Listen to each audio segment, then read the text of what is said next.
9 கொலைகள் நடந்துள்ளன. 10வது கொலைகள் நடக்காதவாறு காப்பாற்ற வேண்டும் என்று அன்புடன் கேட்டுக்கொள்கிறேன். ஏதாவது கோரிக்கை வைப்பார் என்று நினைத்தோம். ஆனால் 9 கொலைகள் நடைபெற்றிருக்கலாம் சொல்லியிருக்கிறார். அதெல்லாம் அவைக்கு நீக்கிறது. அது வேண்டாம். உட்காருங்க. மாண்புமிகு பேரவைத் தலைவர் அவர்களே, வால்பாறை சட்டமன்ற தொகுதிக்குட்பட்ட ஆனமலை பகுதியில் அரசு மற்றும் கலை கல்லூரி தேவை என்பதை இந்த கவனத்தில் ஈர்க்கிறேன். வால்பாறை தேயிலை தோட்ட தொழிலாளர்களுக்கு கேரளாவுக்கு இணையான சம்பளம் கிடைக்க வேண்டும் என்று அரசின் சார்பாக கவனத்தை ஈர்க்கிறேன். வால்பாறை சுற்றுலா தலமாக அறிவிக்க வேண்டும் என்று அரசின் சார்பாக கவனத்தை ஈர்க்கிறேன்.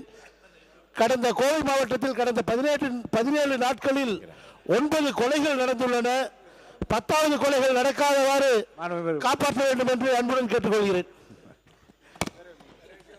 மாண்புமிகு பேரவைத் தலைவர் அவர்களே, ஏதாவது கோரிக்கை வைப்பார் என்று நினைத்தோம். ஆனால் 9 கொலைகள் நடைபெற்றிருக்கலாம் சொல்லியிருக்கிறார். அதெல்லாம் அவைக்கு நீக்கிறது. அது வேண்டாம். உட்காருங்க.